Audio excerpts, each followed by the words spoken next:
Bienvenidos a cada uno que se va incorporando. Es una alegría poderlo recibir. Mi nombre es Alejandro Puigeri, soy sacerdote, antiguo rector del ISCA, pero miembro, creo que no me han echado, de la comunidad académica, profesor de la Facultad de Teología, en la Facultad de Teología y también acompañando algunas veces a la Escuela Universitaria de Teología. Hoy nos unimos 3 espacios argentinos que tratan de pensar la catequesis, el ISCA, por supuesto, el Instituto Superior de Catequesis, la Facultad de Teología, con algún profesor, como el caso de Cristian o el mío, y de algún alumno del último curso, Tomás, ¿no? Ya, en algo que para nosotros es muy importante. Hoy iniciamos un deseo, que es el diálogo entre teología y catequesis, pero en las nuevas generaciones. Me parece que eso es muy, pero muy importante. Para los que van entrando, les cuento, esto es una mesa redonda. Estamos preparando una charla que vamos a dar en el Encuentro Nacional de Catequesis y de Pastoral Bíblica.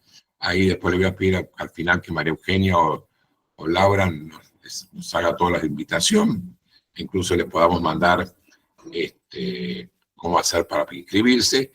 Y en esa charla a mí me pareció interesante pensar el tema de la sinodalidad en base a un autor, que el nombre es medio raro, por eso le voy a pedir al padre, al laico, padre de familia, Christian Saint-Germain, que nos diga exactamente cómo se pronuncia. Yo no soy coreano ni alemán, pero Byung-Chul Han. Bueno, nuestro amigo Han. Y esto puede parecer raro porque nos servimos, en el buen sentido, nos acercamos a un pensador, quizás cuando podamos ver un poquitito. Yo a veces digo que un problema que tiene a veces la Iglesia, que piensa demasiado la pastoral desde los documentos. Piensa la pastoral desde los documentos. Y no tengo nada contra el magisterio, ni con Francisco, ni contra León. Además ahora encontré una foto de mi hermano Juan Alberto, el obispo, con el Papa León, cuando estaban. Bueno. Así que la voy a subir a todas las redes, cuando vino a visitar a Monseñor Carlich. Pero me parece que tenemos que animarnos a dialogar con aquellos que están pensando la fe y lo hacen a veces de perspectivas distintas. Como queremos ser muy cuidadosos del tiempo, porque queremos que realmente sea una instancia sinodal, le vamos a pedir a Mariana que Venanzi, ella viene joven, marplatense, viene del ámbito de la ciencia de educación, de la educación, que nos empiece como a introducir, nos ayude a acercarnos a este autor, de lo que quizás algunos de los que están participando ahora de este encuentro lo conocen o quizás no. Les aclaro, nosotros vamos a hacer una primera instancia que va a ser un trabajo en equipo entre los que formamos parte de esta mesa chica que nos hemos distribuido. Yo voy a ser de moderador. Pero después, por supuesto, va a haber un momento para todo el aporte del que quiera, si lo conoce, ayudarnos a conocerlo un poquito más, o de alguna escucha atenta, fundamental para todo camino sinodal, le resuene de un modo particular. Mariana, desde ya muchas gracias y te dejamos a vos iniciar el partido. Muy bien, bueno, buenas noches a todos. Un gusto poder encontrarnos, poder dialogar, pensar, opinar juntos, poder caminar sinodalmente. Y bueno, entonces, como tenemos poquito tiempo y hay mucho para conversar y para dialogar, vamos ya entrando en este pensador. Voy a compartir pantalla, ustedes me van a decir si se va a ir viendo.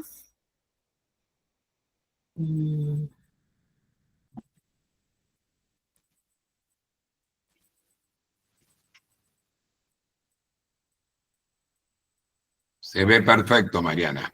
Muy bien. Muy bien. Bueno, entonces, como el padre Alejandro muy bien dijo, este filósofo Byung-Chul Han nos puede aportar mucho a este camino de la sinodalidad. Como posiblemente haya muchos que no lo conocen o tal vez no lo conocen en profundidad, vamos a hablar un poquito sobre él, sobre su historia, su biografía. Han es un filósofo y un ensayista con doble nacionalidad, coreana y alemana. Es algo curioso, ¿no? Nació en Corea del Sur en 1959, estudió primero en Corea del Sur, pero luego en 1980 se trasladó a Alemania, en donde estudió filología alemana y teología en la Universidad de Múnich y filosofía en la Universidad de Friburgo. Se doctoró en filosofía con una tesis sobre Martin Heidegger. Actualmente es profesor de filosofía y estudios culturales en la Universidad de las Artes de Berlín. Es curioso porque, bueno, por lo menos a mí se me presentaba como curiosidad porque un coreano tenía tanto interés por estudiar en Alemania, pero él lo que dice, sobre todo en sus conferencias, es que el idioma alemán es lo más parecido al idioma de la filosofía. Es por eso que él siente este amor tan particular por la cultura alemana y decide también nacionalizarse alemán. Podemos decir brevemente, en cuanto a la influencia de su obra, de su pensamiento, que se trata de uno de los pensadores más influyentes de las últimas décadas. Sus ideas, sus aportes fueron alcanzando una difusión fuera de lo común en la filosofía contemporánea.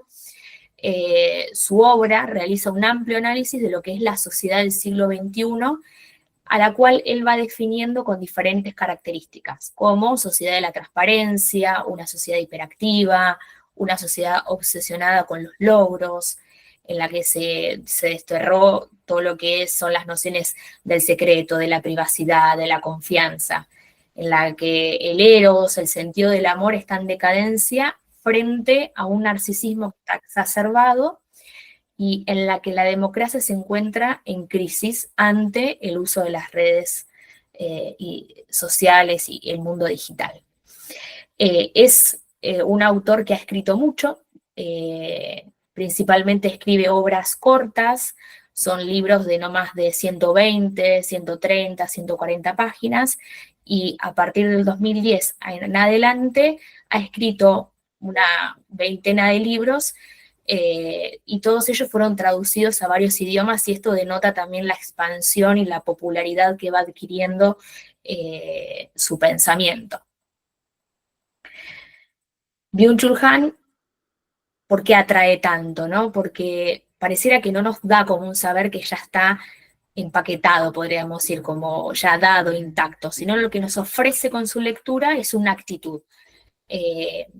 Vos lo vas leyendo y sentís que te va como invitando a formar parte de su pensamiento.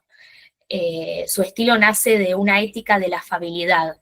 Él habla de la afabilidad, porque sugiere, porque acoge, porque cuida, porque cultiva. Y es por eso que contagia el deseo de pensar cuando uno va leyendo sus diferentes obras. Recientemente recibió el Premio Princesa de Asturias de Comunicación y Humanidades hace muy poquito. El jurado destacó en la argumentación de la elección la brillantez del filósofo a la hora de interpretar los retos de la sociedad tecnológica y la capacidad que tiene para comunicar de forma precisa y directa estas nuevas ideas. Se caracteriza, voy a dejar de compartir, se caracteriza en que no ha dado muchas conferencias, él lo ha dicho explícitamente, que muy pocas veces sale de su casa, en un lugar en donde está rodeado de flores, se dedica a la jardinería, tiene su piano de cola, que lo ama, lo adora y hasta tiene como un vínculo muy especial, y 2 o 3 veces al año a lo sumo sale de su casa y por ahí va a dar alguna conferencia, como ha sido, por ejemplo, en Portugal, pero bueno, son como contadas excepciones. Él tiene como su, podríamos decir, como su microambiente dentro de su casa, que es donde piensa, donde hace su filosofía, donde escribe, y al fin nos transmite todas estas ideas. Así que bueno, estos son más o menos algunas ideas, algunas notas que tienen que ver con su biografía y que ya van dándonos pautas de cuál son sus líneas de pensamiento que justamente nos invitan a pensar a nosotros. Muchas gracias, Mariana. Además, te agradecemos el rigor científico del tiempo, porque en eso hemos acordado. Yo simplemente me hago eco de dos cositas. Qué lindo pensar que parece ser que este tiempo está asignado por hombres de doble nacionalidad. Tenemos un papa norteamericano que es peruano, y tenemos este hombre que le contagia el deseo de pensar y tiene una gran capacidad de comunicar, pero no habla demasiado. Y el escribir, la literatura, el leer, ayuda. Lo dejamos acá, pues ya nos metemos, tenemos ganas como de empezar a abrir sus obras. Y por eso te vamos a pedir, María Eugenia, vos has hecho, María Eugenia es miembro del Consejo Académico del ISCA, de la provincia de Santa Fe, y trabaja muchísimo más en todo el tema del diálogo interreligioso y el tema de la sinodalidad, además de compartir un programa de Radio María. Pero digamos que María Eugenia respira sinodalidad. Así que por eso queremos ya pedirte, María Eugenia, de este autor, ¿qué es lo que a vos te resuena, nos querés compartir? Te escuchamos. Hola, buenas noches a todos. Gracias, Padre Ale. Sí, un gusto para mí hoy estar compartiendo con ustedes. Y también tengo el machetito del Power para ir avanzando rápido y respetar los tiempos. Estoy con inconvenientes para compartir, pero ya lo comparto. No hay problema. Desde ya que, bueno, lo que a mí personalmente siempre me gustó muchísimo de este autor es su actualidad, ¿no? Él es un filósofo que hace hincapié en todo lo que es la vida actual de las personas, la sociedad, especialmente de los 2000, ¿no? Donde, si bien él se basa en filósofos clásicos como Heidegger, Nietzsche y otros también más actuales, que es de donde surge su filosofía, luego él va haciendo como un tejido propio de lo que es la vida actual de la sociedad, y lo hace leyendo, entre comillas, todas las características típicas que es, por ejemplo, de la sociedad digital. Pero antes habla también de lo que es la sociedad del cansancio, y a mí me llamó mucho la atención cómo logra hacer una lectura de lo que es el alma del hombre en este momento, ¿no? En este tiempo. Cómo habla de la libertad, cómo cuando dice que la sociedad está cansada, también le da una visión psicopolítica. Como nosotros sabemos, todas las sociedades están justamente atravesadas por sus gobiernos, por sus modos y sus estilos, ¿cierto?, de representación política, y lo que nos ayuda a profundizar Han es cómo se pasó de una sociedad más industrializada, donde lo que se pedía al hombre era su cuerpo, su energía, a una sociedad mucho más digitalizada, ¿cierto?, todo lo que tiene que ver con las pantallas, donde lentamente se va utilizando del hombre su aparato psíquico. Entonces, Han nos va a decir, tengan cuidado porque lo que parece libre, lo que parece una elección propia del hombre, estar con su teléfono, como él dice, likear, postear, como decía Mariana, presentar su humanidad totalmente despojada de privacidad, no es una elección propia, sino que es también un tipo de manejo corporativo, mercantilista, de la que el hombre no muchas veces es consciente. Él habla mucho de una psicopolítica en esta dirección, ¿no? Y me parece muy interesante cómo él va también haciendo un camino propio, evolucionando desde sus propias fuentes filosóficas hasta hoy, si uno mira los libros desde el 2000 hasta el 2025, se puede ver perfectamente esa evolución, cómo él empieza con un pesimismo, ¿cierto? Él habla mucho de cómo el pensamiento, como Heidegger, surge de la angustia. No se puede caminar o desear si uno no experimentó la angustia, pero después va a terminar ahora en el 2024 con todo lo que a nosotros nos resulta tan familiar desde nuestra fe, que es la esperanza. Justamente su libro último se llama De la angustia a la esperanza, y yo creo que sintetiza bastante todo este pensamiento propio y este camino filosófico que él nos propone. Algo que me ha llamado mucho la atención en el pensamiento de Jung es su lectura de el alma del hombre actual. Él dice que cuando habla de la sociedad de la transparencia no lo pone como algo bueno, esa transparencia, ¿no? Sino que habla de lo que el hombre, él habla como de una pecera, ¿no? Donde se ve todo, donde nada es privado. Y cómo eso se utiliza, y él habla en esto de los smartphones, ¿cierto? Nuestros telefonitos, que ahí tenemos todo, tenemos toda nuestra vida, y todas nuestras cosas buenas y nuestras cosas malas. Y entonces él dice algo que a mí me gusta mucho para reflexionar, que es el amén, es el likear, y el me gusta es el amén digital.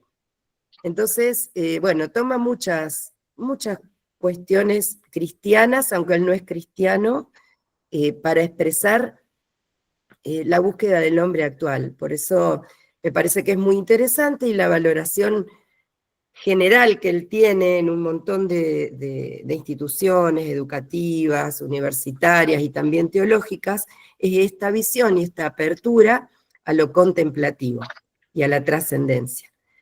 Creo que, bueno, estamos por ahí, Padre Ale, o me fui de tiempo. No, si querés tomate un minutito más porque tuvimos alguna dificultad con el Power, así que te damos un minuto de changüí. Bueno, gracias. Entonces, bueno, esto ven que dice, esto es lo que les decía recién, el like o el me gusta es el amén digital. Me encanta eso porque yo creo que nos sitúa a todos como partes de la sociedad también. Nadie está fuera, como decía Espadaro, de la red, y no lo tenemos que ver como un espacio de frialdad, sino como un espacio cálido. Decía Antonio Espadaro, que a mí me parece un autor también muy interesante para confrontar o para leer junto a Jung. Vamos a pasar a las otras. Mariana, si podés. Está Cristian en este momento con... Bueno, Cristian, si podés pasar. Bueno, no importa. Esto es lo que decía recién, la valoración del pensamiento. A ver, la última. La última sí, porque me gustaban unas ciertas preguntas que a lo mejor nos podían servir como disparadores después, ¿no? La anterior sería. Eso. En tiempos donde la esperanza parece flaquear, la voz de Jung puede ayudarnos también en la catequesis, en la vida pastoral, a repensar cuestiones esenciales, ¿no?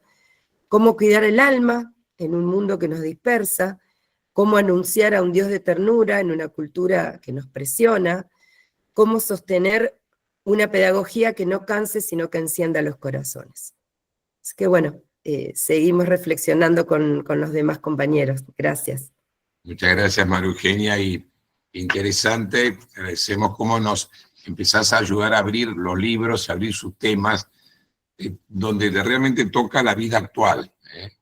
En una descripción, que nosotros los que manejamos el directorio catequístico, muchas veces hemos escuchado términos demás, pero él se detiene para ayudarnos a ahondar en esa descripción, que podría parecer en algún momento pesimista, pero ya María Eugenia lo explicó, pero es realista.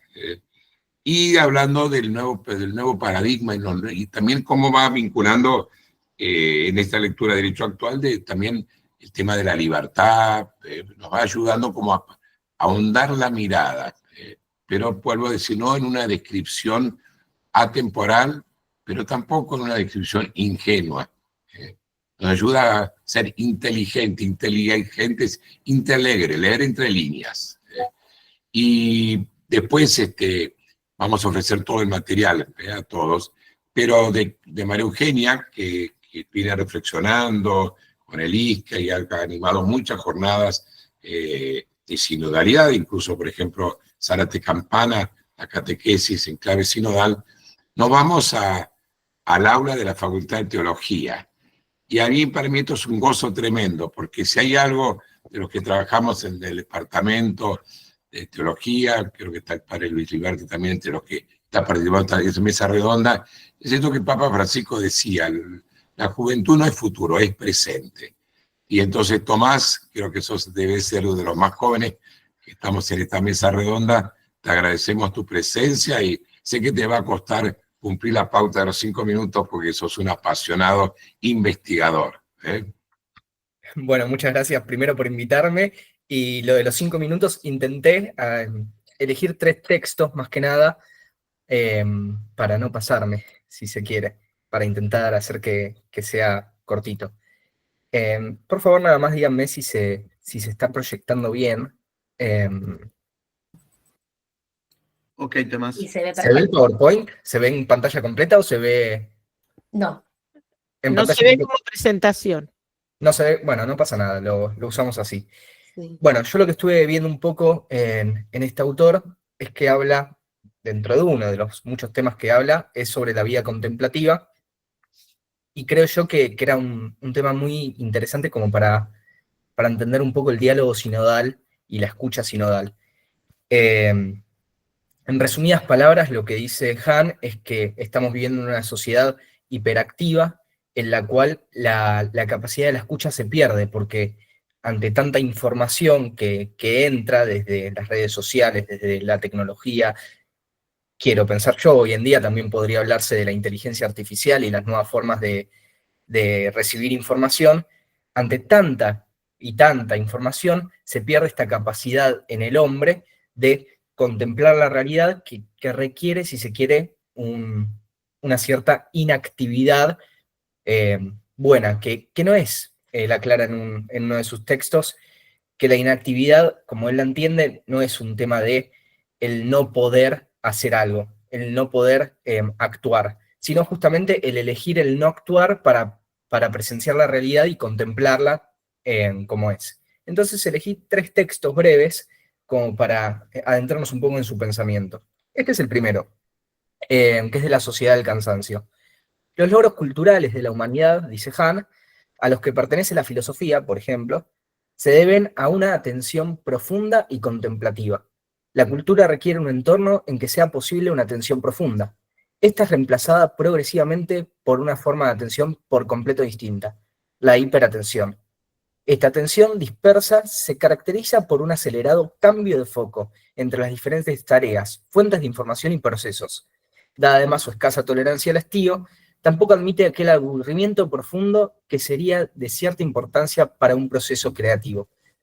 Bueno, también habla esto de la hiperatención y del exceso de información, ya lo venía comentando un poco anteriormente, y también acá entra, si se quiere, el tema del aburrimiento profundo, que le parece muy importante. Él dice, va a decir, creo que elegí al final de ese texto, sí, está acá. Él lo que comenta es que, justamente esto que está en negrita, sin la relajación se pierde el don de la escucha y la comunidad que escucha desaparece. Entonces él comenta que es necesario el aburrirse como para poder experimentar las cosas. Leo este texto que es breve también. Walter Benjamin llama al aburrimiento profundo el pájaro del sueño que incuba el huevo de la experiencia. Según él, si el sueño constituye el punto máximo de la relajación corporal, el aburrimiento profundo corresponde al punto álgido de la relajación espiritual. A su parecer, sin relajación se pierde el don de la escucha y la comunidad que escucha desaparece. A esta se le opone diametralmente nuestra comunidad activa. El don de la escucha se basa justo en la capacidad de una profunda y contemplativa atención, a la cual al ego hiperactivo ya no tiene acceso. Este texto me parecía esencial como para pensar la sinodalidad, ¿no? En este mundo de hiperactividad en el cual uno no suele sentarse a escuchar y a tomarse ese espacio de relajación que requiere la escucha. Nada, en ese mundo tan hiperactivo justamente, esto de escuchar es imposible y la sinodalidad requiere este momento de escucha tan difícil hoy en día. Y por último elegí este texto que habla, si se quiere, de la vida contemplativa, que es la solución, creo yo, que propone Hahn a esta problemática, que es justamente plantearnos el vivir a través de la contemplación también, y no siempre a través de la hiperactividad. Leo el texto. Con la expresión vita contemplativa, no debe evocarse aquel mundo en el que originariamente te fue establecida. Está ligada a aquella experiencia del ser, según la cual lo bello y lo perfecto son invariables e imperecederos, y se sustraen de todo acceso humano. Su carácter fundamental es el asombro sobre el ser así de las cosas, que está libre de toda factibilidad y procesualidad. La duda moderna y cartesiana reemplaza al asombro. Durante el estado contemplativo se sale en cierto modo de sí mismo y se sumerge en las cosas. Merleau-Ponty describe la mirada contemplativa de Cézanne sobre el paisaje como un proceso de desprendimiento o desinteriorización. Bueno, acá creo que hay dos aspectos que me llamaron mucho la atención. Por un lado, esto del asombrarse ante lo otro, que para lograr una escucha verdadera de lo otro, es necesario ese asombro, porque si no es hacer al otro, creo yo, lo que uno piensa, lo que dice el otro, hacerlo lo que uno piensa, y en realidad necesitamos esa capacidad de asombro de lo distinto, del ser así de las cosas, justamente como dice Hahn, y me parecía importante para la sinodalidad este término, ¿no? del asombro. Y bueno, y justamente que también lo que me parecía esencial es que es esta última parte del texto que dice: durante el estado contemplativo se sale en cierto modo de sí mismo y se sumerge en las cosas. Porque, bueno, justamente el salir de sí mismo es necesario, en mi opinión, para una escucha verdadera. El desprendimiento o la desinteriorización es necesario para el encuentro con el otro, tan importante dentro de la sinodalidad. Bueno, y ahí dejé de compartir.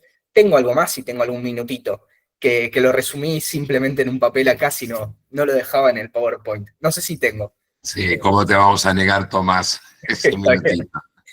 Bueno, algo que también me interesó mucho, algo que dice, si mal no recuerdo, en su libro Vida Contemplativa, es que empieza hablando de la experiencia. Él comenta la experiencia como algo que nos acontece, él utiliza la palabra acaece, y que además nos transforma, pero que para experimentar algo es necesario ese don de recepción que se basa en la escucha. Entonces, sin la escucha es imposible tener una experiencia de algo distinto a nosotros mismos. Y dice, justamente, como crítica a la sociedad de hoy en día, que el ruido de esta sociedad hiperactiva no permite escuchar.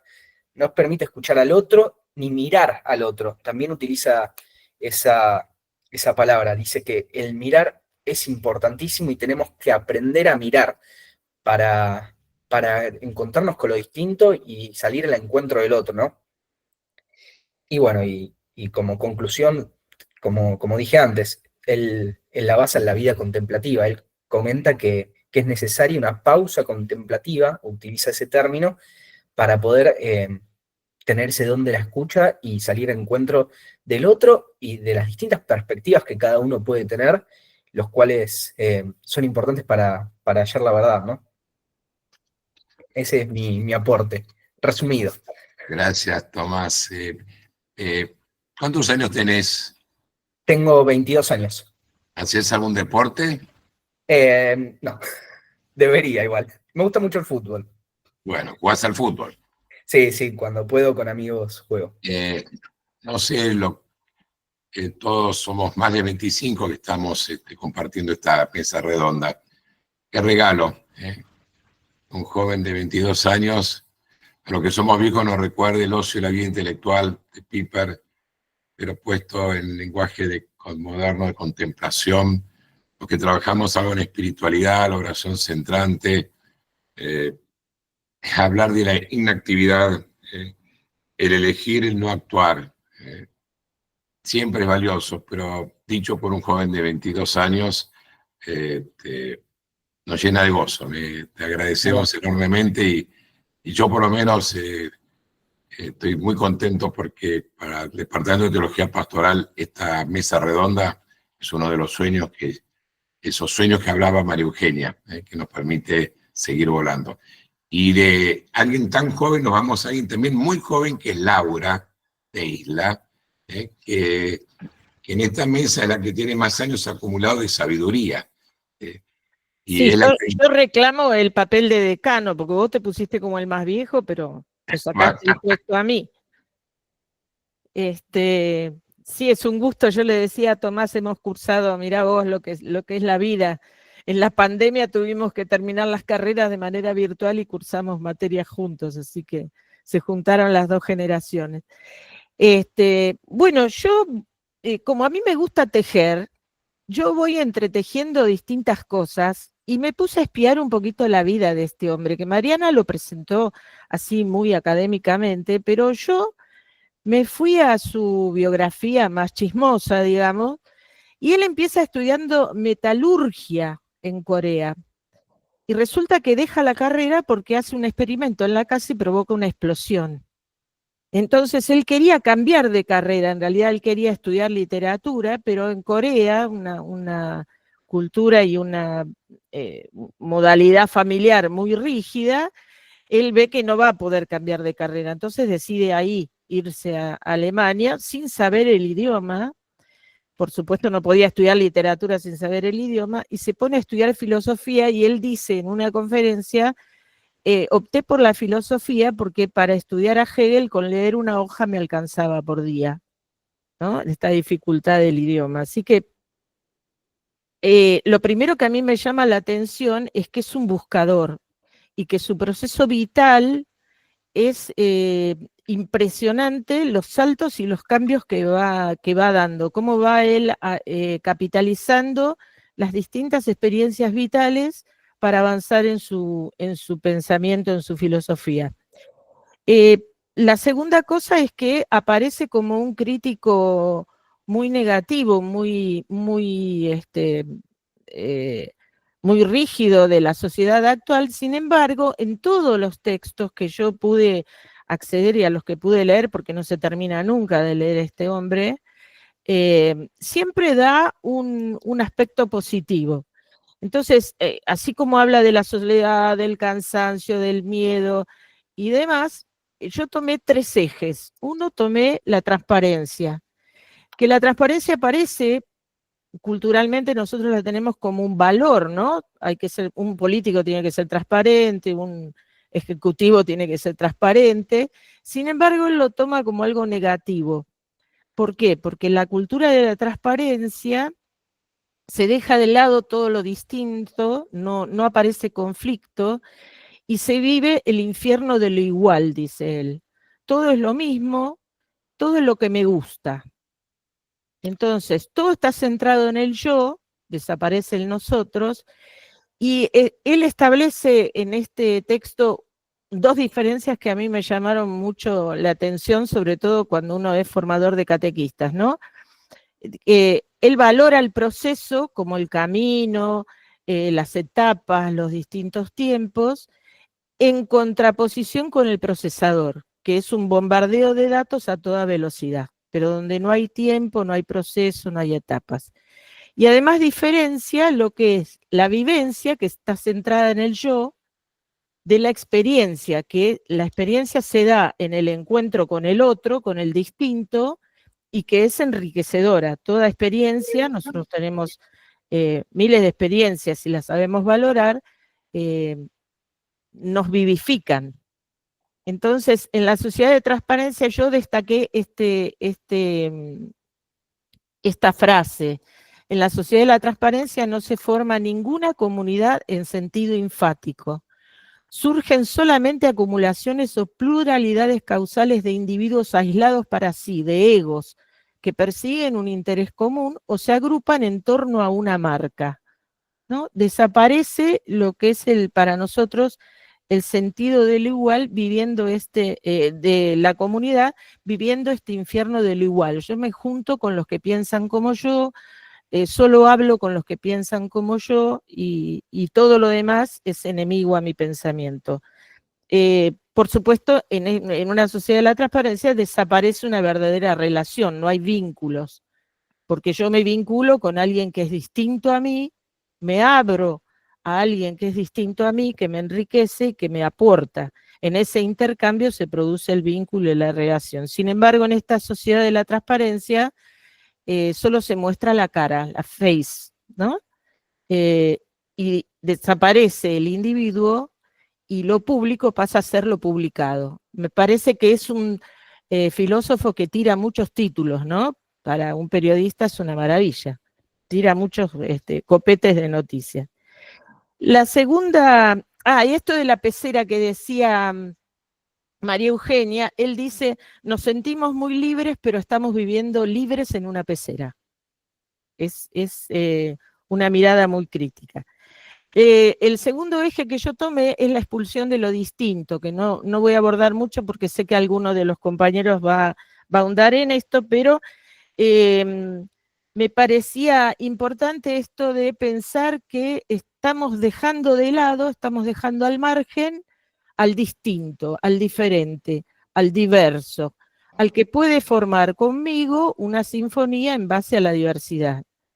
Es muy crítico en este sentido y me pareció muy linda esta frase que yo destaqué de la expulsión de lo distinto, que dice, la herida es la apertura por la que entra el otro. Es también el oído que se mantiene abierto para el otro. Quien solo se instala dentro de sí mismo, quien se encierra en casa, no es capaz de escuchar. La casa protege el ego de la irrupción del otro. La herida rompe la intimidad casera y narcisista abriéndola. Pasa a ser una puerta abierta para el otro. Me pareció que era en una sociedad del exceso de información y de la hipercomunicación una invitación a crear vínculos más humanos, ¿no? Y en esto se da lo que a vos te gusta tanto decir, Alejandro, la cultura del algoritmo, ¿no? Que simplemente me van a aparecer ofertas de lo que me gusta a mí, de lo que me interesa a mí, pero nunca de lo diverso. Y algo que dice también en este libro, que es muy importante, que lo decía Tomás, es que la escucha no es un acto pasivo, ¿no? En esto de abrirme al otro, es una dinámica activa, el oyente es una caja de resonancia. Esto nos suena mucho a nosotros los catequistas, en esto de anunciar las maravillas que Dios hace por uno para que provoque el eco en el otro, en el corazón del otro. Y de ahí que él llega al término que decía Mariana, de la afabilidad y de la cordialidad, porque su tesis doctoral sobre Heidegger justamente se llama El corazón de Heidegger. Apunta al corazón. Entonces, me llama mucho la atención cómo él hace todo este proceso de crítica tan profunda y cómo el último libro es sobre la esperanza. Y él dice, de la desesperación más profunda surge la esperanza, como un empuje muy, muy íntimo, muy profundo del hombre de buscar tiempos futuros, espacios inéditos, buscar seguir soñando. Entonces está esta frase, que no la voy a leer entera, pero me gusta la última parte, tanto la esperanza como la confianza presuponen un horizonte abierto. Tener confianza significa entablar una relación positiva con el otro, aunque no lo sepamos todo de él. Ahí está el misterio, ¿no? La confianza nos permite actuar, aunque haya cosas que no sepamos. Si lo supiéramos todo, no haría falta confiar. Y por último, traté de, en estos entretejidos neuronales que yo trato de hacer, cuáles serían los aportes a la sinodalidad en estos tres ejes que yo elegí.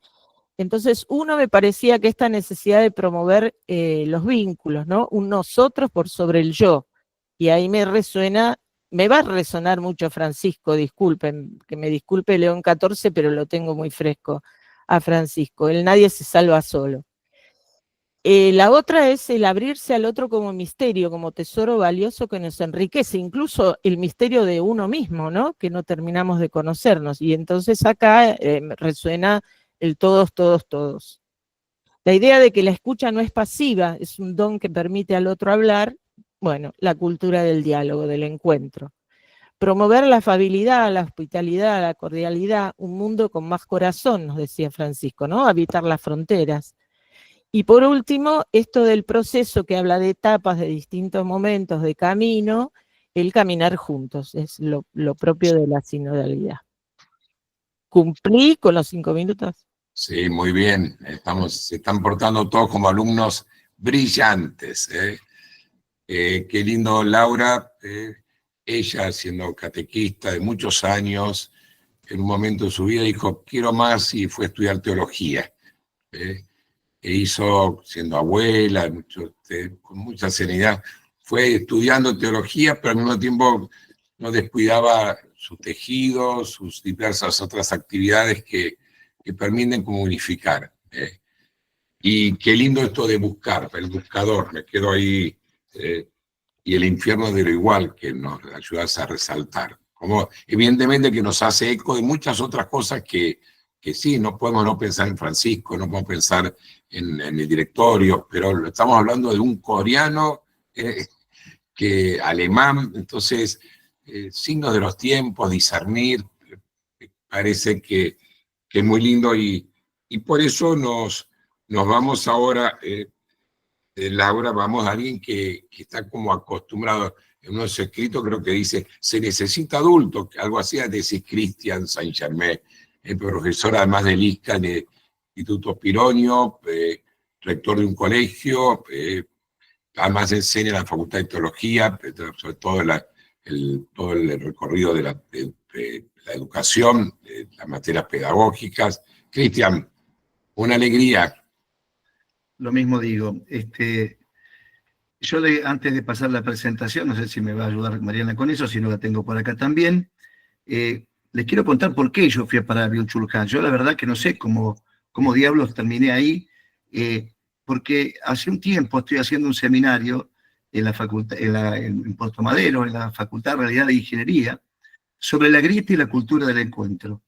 Y ahí apareció Byung-Chul Han hablándome de la expulsión de lo distinto. Y eso me hizo provocar, buscar consistencia en la necesidad del diálogo como profecía para este tiempo actual. Ahora sí, si podemos compartir, Mariana, ¿cómo va eso? ¿Va bien? No me permite compartir PowerPoint.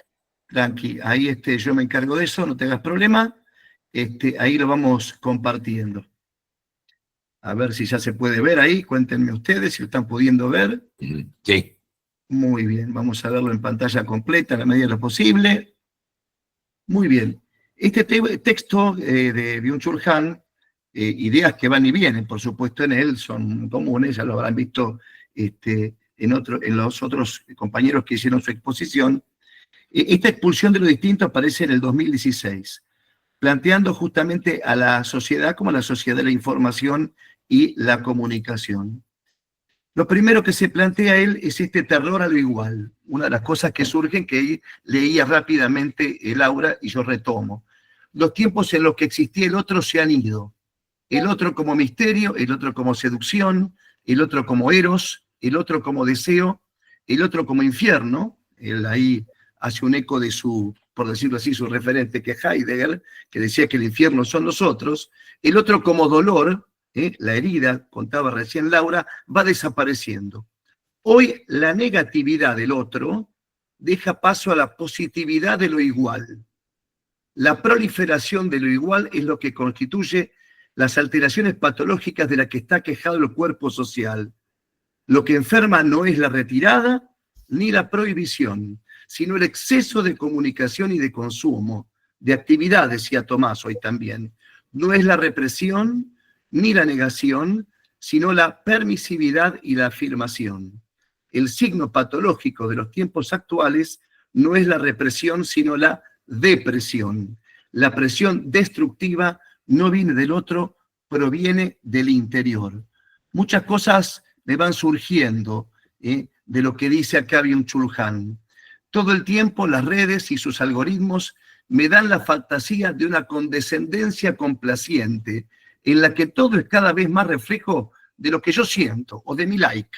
Soy reflejo de un like que hice instantáneo, lo hice sin pensar, di clic casi sin darme cuenta, pero ese clic retroalimenta totalmente en un loop perpetuo, eterno, podríamos decir, desde la teología, lo que en un momento dado fue mi gusto, mi sensación, totalmente desaprensiva y casi sin pensar. Doy like y sigo con lo siguiente y eso va retroalimentando una suerte de identidad que no soy yo, pero que me ofrece permanentemente las redes sociales, Instagram, Twitter y todas esas redes que son las que más frecuentamos. No hay, sin otro, no hay posibilidad de construirme yo. Sin cotejo, sin diferencia, no puedo pensar. Si es todo lo mismo, es todo igual. No hay sombra ni siquiera como en la caverna de Platón. Hay una ilusión de un confort emocional e intelectual. Voy a decir algo poco académico. Estoy en un mundo donde necesito que nadie me joda, donde estoy cómodo, allí, en una especie de útero donde soy yo, y todo el tiempo voy retroalimentándome de mí mismo. Lo que al principio parece mejor, porque parece no haber conflicto, me deja muy encerrado y con mucha menor capacidad para escuchar al otro, ya que lo que se lo ve como algo irreal, como algo ajeno, como algo imposible de incorporar. El otro ni siquiera aparece en mi horizonte. Si todo es igual, yo termino solo. Por eso la enorme soledad de estos tiempos, la enorme soledad que sienten los pibes. Yo trabajo con adolescentes. Por eso es la depresión, solo a mí mismo, solo de mí mismo, solo conmigo mismo, ese narcisismo permanente. Ahogado en una eterna repetición de algo que ni siquiera era fruto de un pensar, sino de un sentir efímero e impulsivo que me hizo hacer un clic y que no es elegir hacer un clic, es una fantasía, una falacia del elegir. Esa proliferación de lo igual ni siquiera es igual a mí mismo porque solo me puedo construir en diálogo con otro que en su diferencia me permita decir, en su diferencia, ese no soy yo, yo soy este. Solo cuando choco con la realidad, con el otro, con el que es distinto, al decir tú, puedo ir construyendo un yo desde la diferencia. Es decir, la expulsión del otro me destruye a mí mismo, en definitiva. Ideas para la sinodalidad que surgen en esto y que pueden dialogar, me parece. Solamente en la posibilidad de un otro, en la riqueza incómoda, sorprendente de su diferencia, se puede dar la construcción de una identidad del yo y de un nosotros que no asimila, homogeneiza ni absorbe, sino acepta, abraza e integra en un bien común. Fíjense que en el dibujito del sínodo siguen siendo todos distintos, no se los amalgama, no se homogeneiza, no se los pone todos en la misma dimensión, en el mismo color, ni en la misma personalidad. El pueblo que experimenta la gracia en la alteridad y su heterogeneidad puede caminar juntos. Esta sinodalidad, dicen acá el documento final, tiene que ser practicada con humildad, puede hacer de la Iglesia una voz profética en el mundo de hoy. Yo creo que la sinodalidad, en esta línea de Byung-Chul Han, de incluir al otro, de volver a escuchar al otro, es la única forma, es lo único que puede ofrecerle diferente la Iglesia al mundo. Es decir, no es lo único que puede ofrecer diferente, es la única institución que le puede ofrecer lo diferente porque se planta del anuncio de Jesucristo en la dignidad del otro como otro. El modo sinodal de vivir las relaciones, hablaba de los vínculos, Laura, es una forma de testimonio con relación a la sociedad. La sinodalidad nos va a permitir también responder a la necesidad humana de ser acogido y sentirse reconocido dentro de una humanidad concreta. Esto era un poco lo que me atreví a compartirles. No sé si me pasé mucho del tiempo, Padre Alejandro, pero de eso se trataba.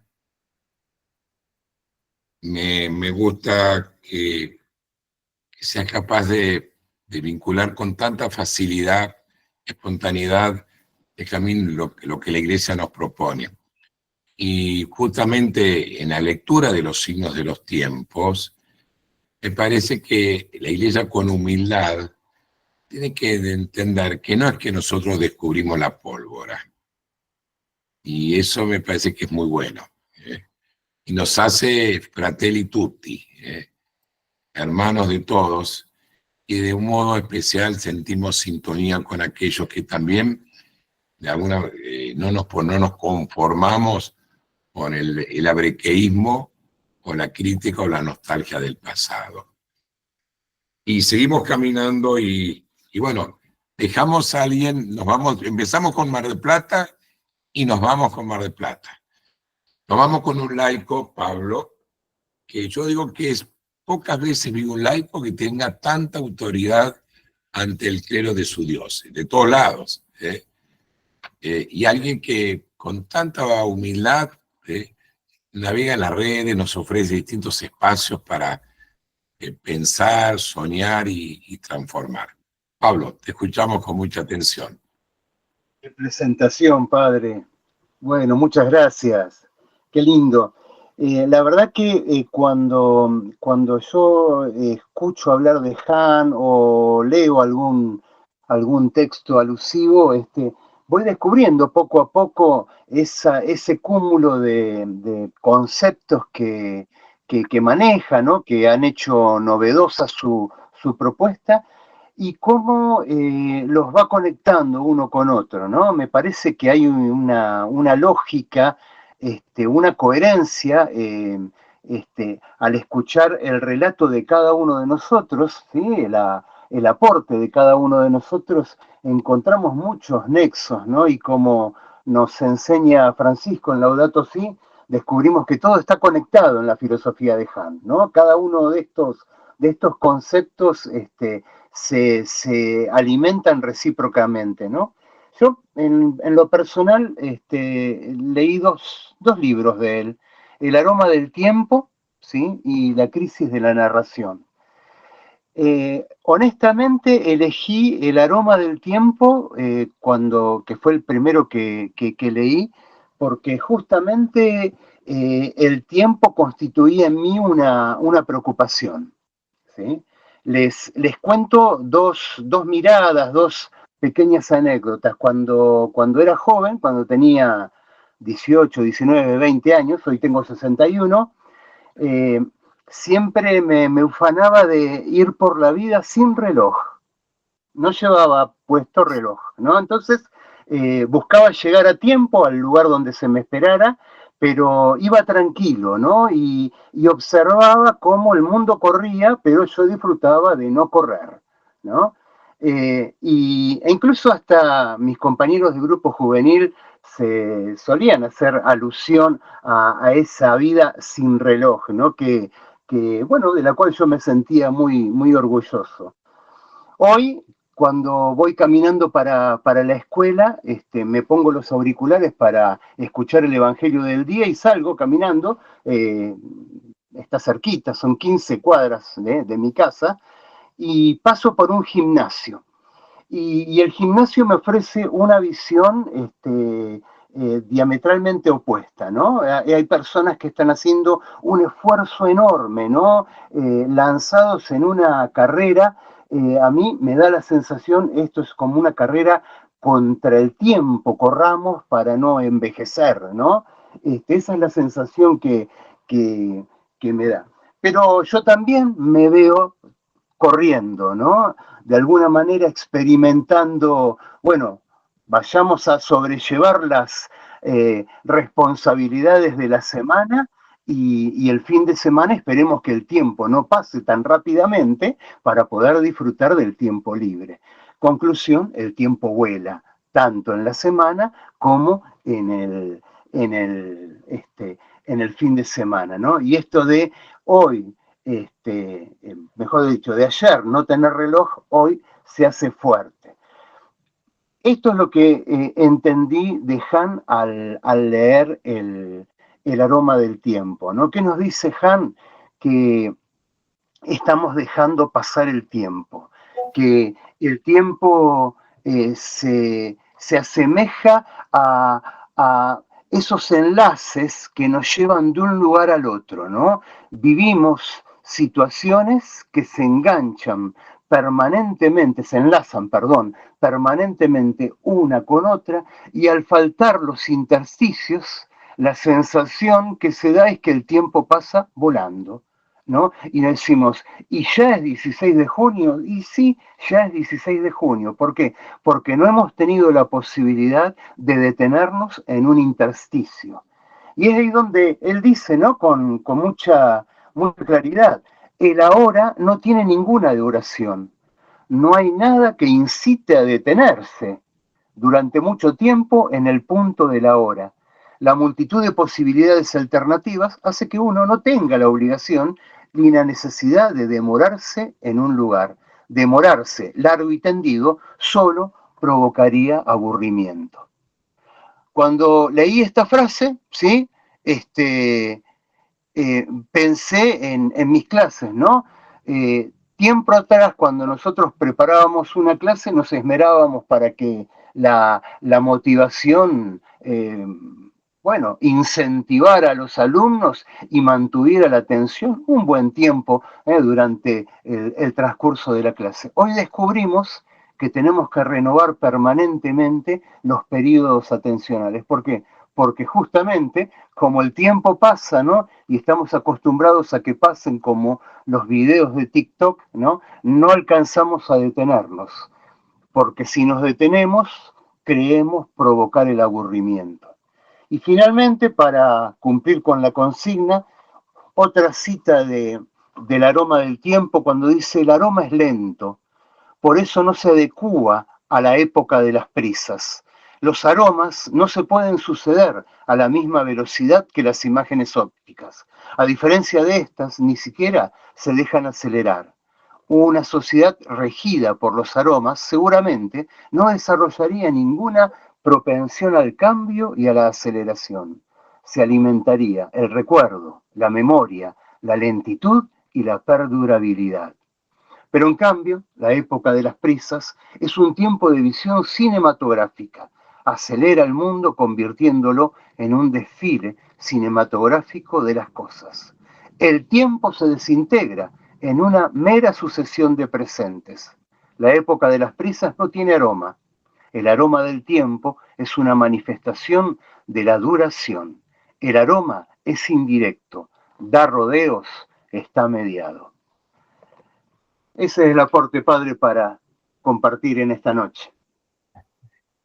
Qué aporte, qué lindo aroma nos dejás. Y bueno, así hicimos como un primer paneo principal. Les agradezco a cada uno de estos invitados a esta mesa tan rica, tan de tanta diversidad y con tanta hondura. Sin contradecir lo que acaba de decir Pablo, yo voy a tener que pedirles que brevemente el que quiera de los que ha participado en la mesa, en este primer acercamiento a la mesa redonda, pueda por ahí como resaltar algo de lo que dijo el otro, porque acá lo que queremos es, ya largamos el hueso, como una vez nos dijo Silvia Cavadina, ahora queremos ir gustando el guiso que vamos entre todos cocinando. Entonces, libremente, el que quiera pide la palabra y tiene como un minutito, 2 minutos de dejar resonar algo de lo que escuchó.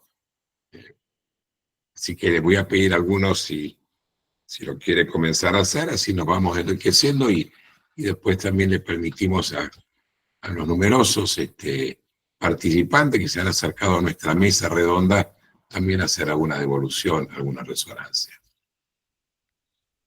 A mí me resuena fuerte lo de Tomás, no solo por su juventud, sino por esta, y ahora con lo que aporta Pablo, ¿no?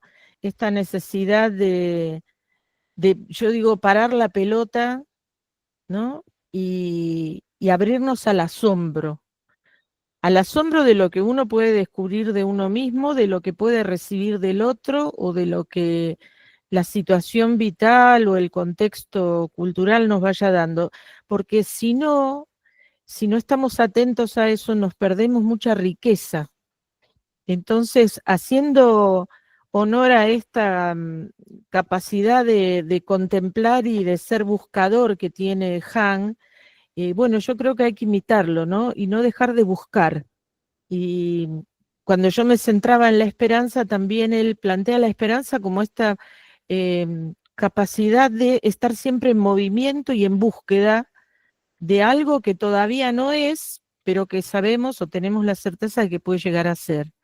Me parece que esta capacidad de escucha, de abrirnos al otro, de estar abiertos al asombro, a lo que Dios nos regala y a lo que nos regala el hermano, me parece que es central en esta cultura, ¿no? Tan insolidaria. Muchas gracias, Laura. ¿Quién más? A Yo- mí me resuena un poco esto que fue mencionado por todos, pero bueno, con diferentes palabras, el abrirnos al otro, a la alteridad, a la importancia del otro, como un fuerte grito de necesidad de reconocer la dignidad de la persona, ¿no? Reconocer la dignidad del otro. eh, no podemos pensar en una sinodalidad sin un caminar juntos, ¿no? Han nos habla de que la esperanza justamente lo que nos habilita es un nosotros, salir del yo para habitar el nosotros, este caminar juntos.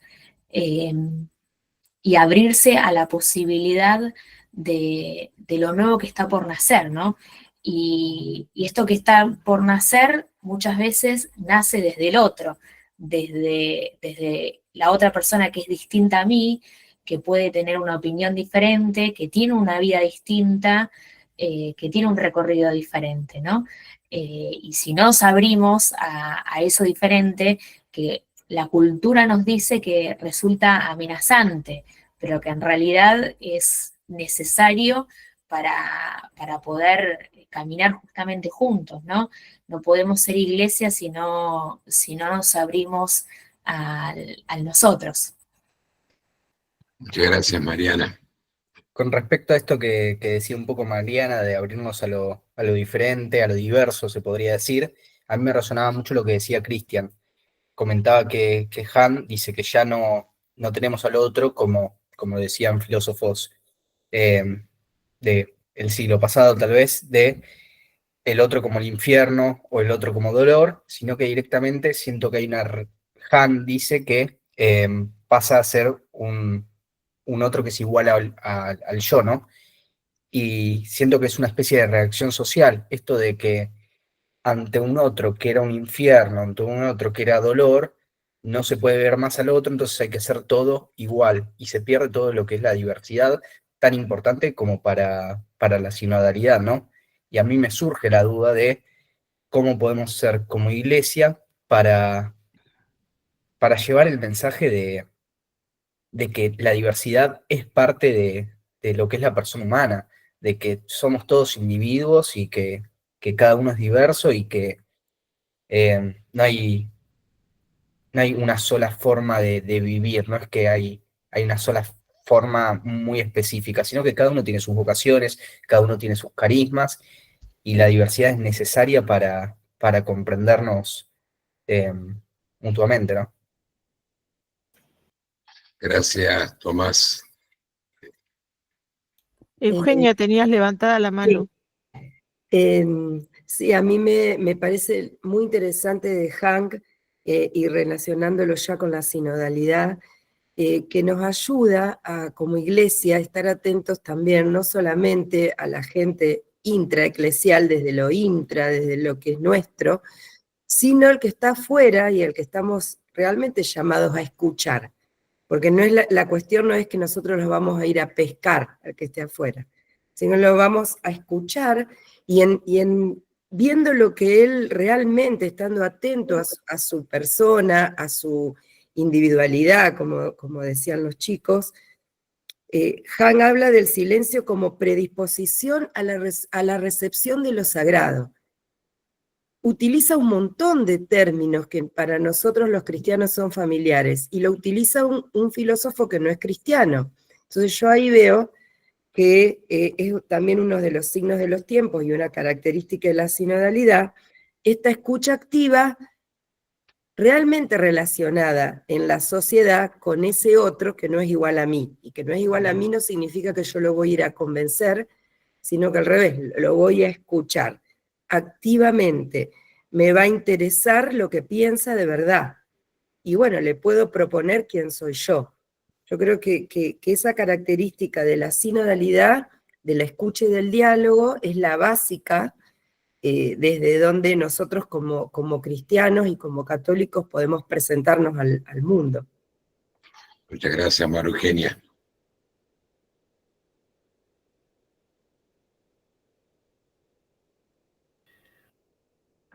Me quedé pensando mucho en esto de la esperanza que traía también con el tema del tiempo que traía Pablo, y el tema de la herida en la cual irrumpe el otro. El otro siempre duele.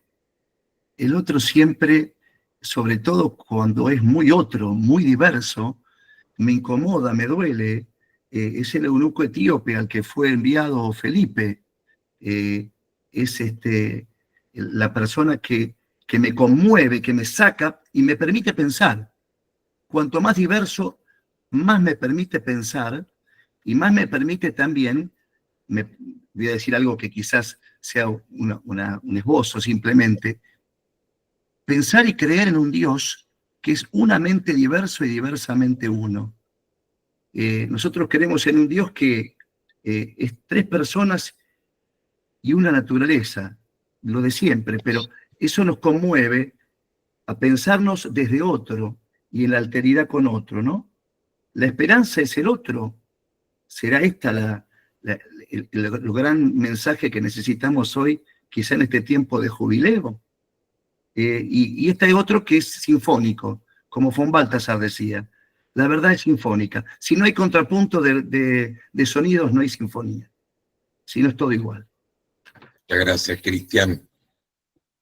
Tenemos una mano levantada de alguien que estuvo participando. Sí, buenas noches, Gustavo es mi nombre. Escuchamos, Gustavo. ¿Qué tal? Buenas noches. Me interesa mucho lo que es filosofía y Han es uno de los filósofos a seguir. Es muy heideggeriano, por eso su tesis sobre el corazón de Heidegger. Lo principal de esa tesis es que Heidegger habla sobre la muerte y él es como que intenta hablar sobre la muerte ahí, que es el tema muy chocante para todos. Soy cristiano, no soy fervientemente cristiano, fanático y todos los domingos a iglesia, pero la parte que él dice, como no soy tan fanático, la parte que él dice que cuando entra a una iglesia lo emociona la ceremonia que hay. Me suele pasar cuando voy a algunas iglesias y algún padre me llega a lo que es su palabra, la emoción de lo que se está viviendo en ese momento, o sea, prescribir ese momento. Por eso, lo que los invitaría a todos a que no pierdan nunca el asombro, que es la base de la filosofía. La base de la filosofía es asombrarse por la naturaleza, ¿sí? Si bien veo, cada vez que voy a algún lado veo un paisaje y ves que alguien existe, alguien creó todo eso, es bueno que lo puedan expresar sin tanto fanatismo, que es lo que me pasa. Es respetar al otro, o sea, para construir un nosotros tenemos que respetar a ese otro, si no hay respeto no construimos un otro, es solo uno solo, que es lo que Han habla de la atomización en esta sociedad, que también es Bauman, que es la sociedad líquida. O sea, Han es el resumen de muchas filosofías, no solo de Heidegger y no solo su idea. Era eso. Pertenezco con mi señora a un movimiento de matrimonio de la iglesia y sentimos algunas cosas, padre, que cuando uno va a una iglesia es reconocido por algunas partes de la iglesia y por otras no. Es como que es un movimiento que no existe. Por eso digo de que hay que hacer abierto y dejarse de escuchar al otro, y en lo que es la charla de matrimonio lo que se habla es eso, de escucharse. Gracias por dejarme participar. Un honor, muchas gracias a vos. Seguimos abriendo el juego, ¿eh? Pablo. Sí, a propósito de lo que decía Gustavo, ¿no? Otra de los conceptos que me llaman la atención de Han es justamente cuando habla de la pérdida de los rituales. Confieso que cuando leí algún desarrollo al respecto, lo primero que pensé fue en el Principito y el zorro, ¿sí? Que la base del encuentro humano es justamente el desarrollar la capacidad de escucha, ¿no? Pero la de sostener un ritual. Nosotros los argentinos estamos acostumbrados a encontrarnos, mate de por medio, para dialogar, para escucharnos, para intercambiar, ¿no? El zorro le exige al Principito, o le dice, ¿no? Los rituales son necesarios. Si vienes a las 16, ya desde las 15 empezaré a ser feliz esperando, sí, tu llegada, ¿no? Cómo entonces explorar esta necesidad humana de rituales que nos ayudan también a detener el tiempo, ¿no? Detener el tiempo es fundamental, no para apostar una perdurabilidad, ¿no? Sino justamente detener el tiempo para poder escuchar. Pensaba, ¿cuál sería la gran relación entre Han y la sinodalidad? Justamente, ¿no? Detenernos sin prisa, ¿sí? A encontrarnos a dialogar, ¿no? Aprender a escuchar al otro. Muchas gracias, Pablo. Dejamos abiertos si alguno quiere hacer una resonancia, un comentario. Siempre lindo las miradas del otro, justamente. Ustedes que podrían haber sido invitados son parte de la mesa, así que avisan a Laura, pues yo no puedo ver a todos, o si no directamente se desmutean y nos arriman su mirada.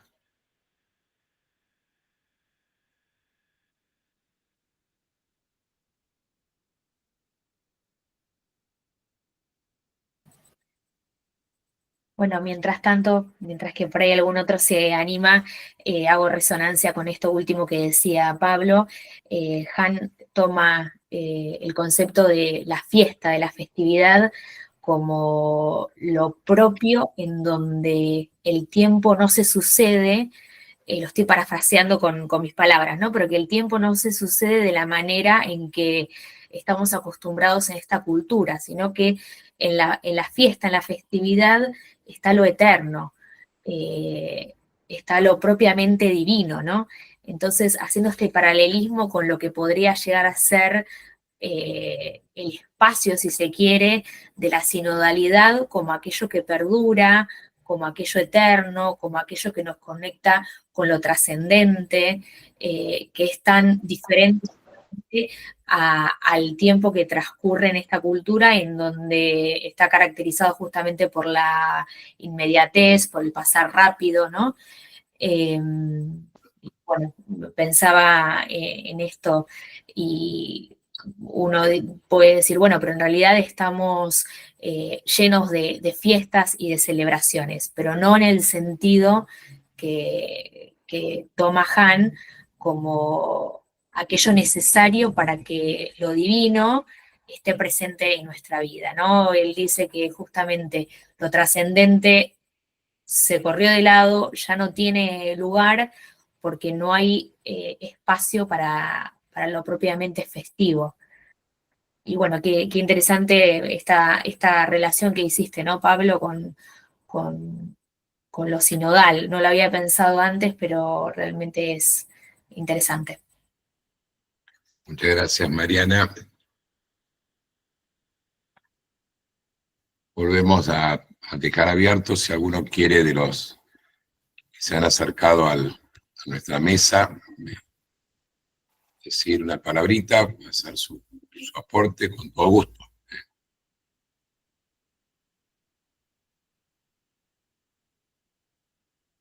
si no comenzamos a empezar a ir cerrando, aunque a nosotros nos gusta el gerundio, y es un ir cerrando porque con algunos nos vamos a encontrar en julio. Ahora por ahí Laura o María Eugenia nos van a contar el encuentro que hay en julio, pero vuelvo a decir, con lo cual empecé. A veces nosotros rápidamente, cuando hacemos espacios de participación, hoy le ponemos un nombre: charla, conferencia, taller, y a veces no siempre podemos en una hora y media esbozar un pensamiento, sino hacer más bien enunciados o realizar una producción, más bien hacemos una actividad. Por eso queremos sencillamente regalarnos, ir caminando a un encuentro que vamos a tener nacional de pastoral bíblica y catequesis. Uno de los espacios es acercando el diálogo con este autor. Y yo me quedo con una expresión que usó Laura: el proceso necesita tiempo. No, lo contrario es el procesador. Y a mí me parece que uno de los grandes desafíos hoy de acompañar a las personas realmente es encontrando la capacidad de darle tiempo. Y es uno de los, como decía Pablo Garignani, es uno de los problemas que hay. Pero creo que ahí es el arte de combinar, porque no podemos apurar algunas cosas. Yo les agradezco a todos enormemente, pero quiero agradecer de un modo muy particular. No sé si estás por ahí, Tomás, pues ya te fuiste. No sigo acá, por favor. Yo les cuento, un día en el pasillo de la facultad, lo veo a Tomás y yo buscando siempre gente para la catequesis escolar o la cosa. Y yo: Tomás, quiero hablar con vos. Yo: mira, le digo, te veo muy agudo en tu pensamiento y cosas. ¿Nunca pensaste en trabajar en el colegio, en la catequesis y más? Y me miró y casi con cierta desparpajo dijo: no. A mí me gusta investigar, a mí me gusta pensar la teología para comunicarla. Con un cierto desparpajo que a mí me desubicó, porque más bien todo dice: sí, ¿para qué? ¿Dónde tiene algo para trabajar? Demás. Por eso a mí me llena de alegría que de la facultad, del Departamento de Teología Pastoral, la facultad donde Cristian y yo estamos participando, conjuntamente con la gente del ISCA, podamos tener un tal cuasi egresado que tiene ganas de pensar la teología para comunicarla, pero pensarla. Y yo creo que eso es fundamental. Tomás, ¿qué te gusta hacer como teólogo? ¿Por qué quieres ser teólogo? ¿O sos teólogo? No esperaba la pregunta. Me quedan primero, que me quedan, no estoy en el último año, estoy en el anteúltimo, me queda todavía un poco. No, para mí es muy importante la teología para la comunicación de la fe. Hay como instancias, creo yo, también. La formación teológica es esencial, me parece, es clave para después poder llevar al pueblo la palabra de Dios, para poder anunciar el Evangelio. Primero hay que entenderlo. Los agentes pastorales tienen que entender qué es esa buena noticia y me parece que la teología es sumamente necesaria. Pensar qué es esa buena noticia, pensar los signos de los tiempos, pensar cómo comunicar la teología también y cómo comunicar el anuncio del Evangelio, cómo comunicar el querigma. Me parece que pensar todo eso es necesario, es una instancia necesaria previa a la misma comunicación, que se da a la par, ¿no?, de la comunicación, porque uno cuando lo piensa, lo anuncia, y cuando lo anuncia, lo piensa, y no son dos cosas que van ligadas, pero bueno, me parece que bueno, esa es mi vocación, lo que discerní ya hace unos años y lo que sigo sigo creyendo, ya que lo voy discerniendo el día a día y voy siempre reafirmando mi decisión por seguir este camino vocacional, si se quiere, de pensar la fe y poder llevarla a los demás. Te agradezco, Tomás, porque vos sos el primero que le hago preguntas que desinstalan. Cristian, ¿estás ahí todavía? Sí, padre. Y escuché que este es un tipo medio loco, está encerrado todo el día, un medio bicho de escritorio, qué sé yo, qué. Y entonces casi me animo a descalificarlo, porque es tan distinto a lo que nosotros hacemos. ¿Qué me dirías? Que la experiencia, lo que hablábamos antes de parar un tiempo, es también una correcta distancia para poder mirar como la realidad desde una distancia. Si estás estás metido todo el tiempo, el escroleo, es decir, es imposible mirar y pensar, ¿no? No sé si esa es su decisión o le salió naturalmente. Nosotros nos hemos nutrido y todavía hoy nos nutrimos de los padres del desierto, que a veces parecía que se escapaban del mundo, pero en realidad tenían una mirada de la profundidad del ser humano, y de hecho nos dejaron la herencia del discernimiento, que es el otro gran regalo que le puede dar la Iglesia al mundo, el discernimiento y la sinodalidad. Eso no es para cristianos, con todo respeto, es para todos, porque es lo único que nos va a permitir pensar la realidad y pensarla juntos. No hay otra manera de hacerlo. Cuando los chicos de hoy están viendo el Eternauta, les pega fuerte.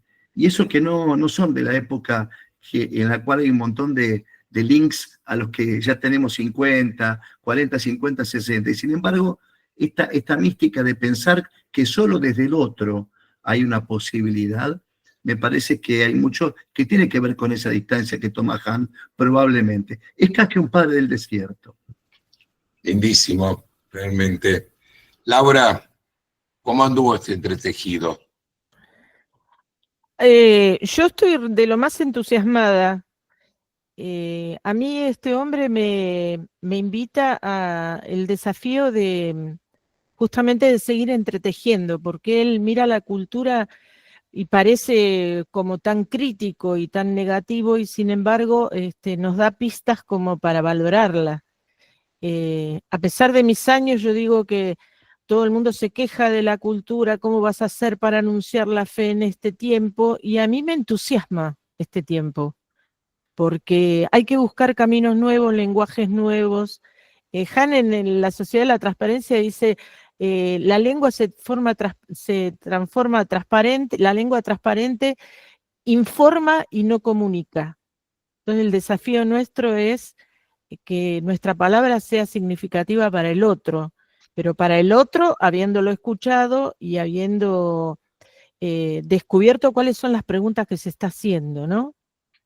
Te agradezco, Laura, y sí, a Bartolomé le agradecemos que por ahí los que quieran ir escribiendo, ya estamos despidiéndonos de alguna resonancia de esta mesa redonda, nos viene bien para todos. María Eugenia, cuando en el encuentro nacional, ¿cuándo es el encuentro nacional? Decinos un poquito. Lauri puso justamente en el chat que es del 18 al 20 de julio en el Colegio La Salle en Buenos Aires, y ahí ella puso bien todo lo que hay que hacer para inscribirse, cómo abonar. No sé si no está el link, pero bueno, está el mail. Perfecto. Sí. Y María Eugenia, cuando pongamos charla sinodal, no va a ser un verso, porque mucho de lo que voy a decir yo y con algún otro va a ser lo que hemos trabajado, hemos ido haciendo en este barbecho. ¿Qué te parece, María Eugenia? Pero claro, porque parece que, como vos dijiste al principio, padre, la palabra sinodal no es nueva, no es una moda, es una nota constitutiva de nuestra iglesia, de nuestros ser bautizados. Pero como decía Laurita también, gracias a Dios que el Papa Francisco reflotó esta nota y lo hizo. Hace un rato pensaba cuando Hahn habla de la esperanza, le dice la porfía, ¿se acuerdan esa palabra? y él mismo hace la relación con Porfiado. Yo pensaba, el Francisco, porfiadamente, con el sínodo de la sinodalidad, lo mantuvo, porque él ahí ve una esperanza, yo creo, ¿no? Él vio la esperanza de un diálogo con el mundo, que no es nuevo, que para eso está la iglesia. Entonces a mí me parece que eso es lo que nosotros los cristianos, quienes estamos ayudando a formar a los catequistas, a los agentes pastorales, tenemos que hacer un fuerte hincapié y subrayar la necesidad de la escucha y de una propuesta en un proceso de las personas. Entonces, creo que ahí está la esperanza también de la que nos habla Han. La porfía, ser porfiados. Muchas gracias. Vamos a ser porfiados. Gracias, Volker, por lo que nos escribís. Pablo Careniani, ¿con qué aroma nos vamos esta noche ahora a dormir, a cenar? ¿Con qué aroma? Bueno, cuando pensaba hoy estas palabras, recordaba el aroma a jazmines de la casa de mi mamá. Son muchos los aromas que nos acompañan, ¿no? Y nos remiten a lo bello, a la búsqueda de esos vínculos profundos, ¿no? Entonces, bueno, nos vamos justamente con este aroma necesario de la lentitud, ¿no?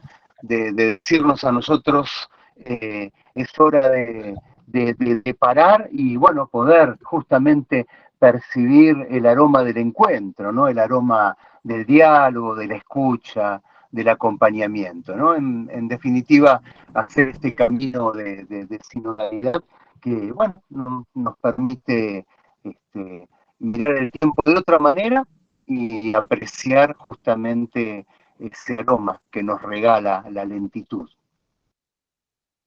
Nuevamente agradecemos a la Facultad de Teología, agradecemos a la Escuela de Teología de Mar del Plata, a LISCA, y empezamos con Mariana, y le pedimos a Mariana que nos ayude a cerrar con una oración.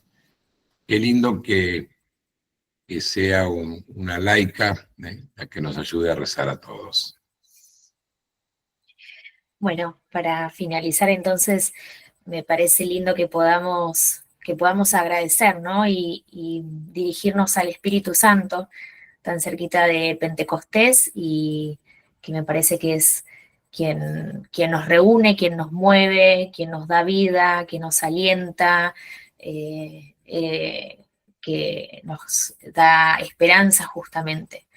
Así que, bueno, sencillamente te damos gracias, Espíritu Santo, por reunirnos en esta noche. Te damos gracias por la posibilidad del encuentro, por la posibilidad del diálogo. Te damos gracias por poder caminar juntos como iglesia. Te pedimos que nos regales el don de tu movimiento, que nos regales abrirnos a los otros, abrirnos a confiar en los demás, en su diferencia. Te pedimos que nos ayudes a seguir abriéndonos a la escucha. Te pedimos que nos regales poder ralentizar nuestro tiempo, poder percibir la importancia de ir a otro ritmo para poder escuchar lo que viene de Dios y así poder caminar sinodalmente. Te pedimos que nos sigas animando, especialmente en este año, el Jubileo de la Esperanza, que nos renueves, que nos acompañes siempre. Amén. Amén. Y bueno, no somos alemanes, pero son 21:30 en punto. Gracias a todos y seguimos caminando. Buenas noches. Gracias. Buenas noches. Gracias. Gracias.